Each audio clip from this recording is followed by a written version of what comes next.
সন্তান, আলেমরা পৃথিবীর সর্বশ্রেষ্ঠ সন্তান। সম্মানিত উপস্থিতি, তারা আজকে যারা রাতের বেলা মানুষকে নাচ দেখাইয়া যারা টাকা পয়সা কামাই করতো, তারা হয়ে গেছে সংসদের মাননীয় সংসদ সদস্য। তারা গিয়ে কি করবে? তারা কি কোরআনের পক্ষে কখনো আইন পাশ করবে? তারা কিভাবে গান বাজনা সমাজে ছড়িয়ে দেওয়া যায়, বাউল গান সমাজে বিস্তার ঘটানো যায়, এই কথাগুলো তারা সংসদে গিয়ে বলে। কথা বলেন ঠিক কিনা? এই জাতির পুরা কপাল, ভালো মানুষদেরকে আমরা সংসদে বসাতে পারি নাই। নর্তকী আর গায়ক আর নায়ক দিয়ে আমরা আজকে এই পবিত্র সংসদটা ভরে ফেলেছি। কথা বলেন ঠিক কিনা? সংসদ হচ্ছে এমন একটি জায়গা যেখান থেকে এই বাংলাদেশের মানুষকে হাতের উপরে নাচানো যায়। যায় নাকি যায় না? সংসদ হচ্ছে এমন জায়গা যেখান থেকে বাংলাদেশের 18 কোটি মানুষের ভাগ্যকে পরিবর্তন করা যায়। কথা বলেন ঠিক কিনা?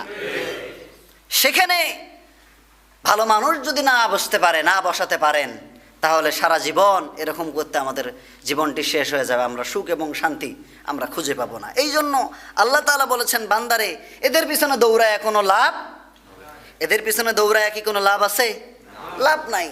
আল্লাহ তাআলা বলেন, বান্দারে শোনো, এদের পিছনে দৌড়ে কোনো লাভ নাই। বান্দারে এদের পিছনে দৌড়ায়া কি করবা? 1 প্যাকেট বিড়ি দিবে, 1 প্যাকেট সিগারেট দিবে, আর 500 টাকা হাতে ধরায় দিবে। বান্দা, তুমি তাকে ওই চেয়ার পর্যন্ত নিয়ে যাওয়ার জন্য যে নিজের গুরুত্বপূর্ণ সময় তুমি নষ্ট করতেছো, বান্দা তাকে যে চেয়ারে বসাচ্ছ, সে যত খারাপ কাজ করবে, প্রত্যেকটা খারাপ কাজের পার্সেন্টেজ সেই ব্যক্তির আমলনামায় আসবে। কথা বলেন ঠিক কিনা? সম্মানিত উপস্থিতি, এই জন্য এমন লোককে বসাতে হবে যারা কোরআন সুন্নাহর বিরুদ্ধে আইন পাশ করবে না, আলেম ওলামাদেরকে কষ্ট দেবে না। এরকম লোকদেরকে আমাদের বাছাই করতে হবে। মূল কথায় আসি।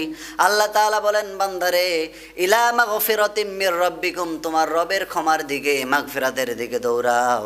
আমার কাছে এসে যদি ক্ষমা নিতে পারো, আমার কাছে এসে যদি তোমার জীবনের গুনাহগুলো মাফ করে নিতে পারো, বান্দা, ওয়া জান্নাতিন আরদুহাস সামাওয়াতু ওয়াল আরদু উইদ্দাত লিল মুত্তাকিন, আমি আল্লাহ তাআলা এমন জান্নাত তোমাদের জন্য সাজিয়ে রেখেছি যেই জান্নাতের বিশালতা এবং প্রশস্ততা আকাশ এবং জমিনের চাইতে অনেক বড়।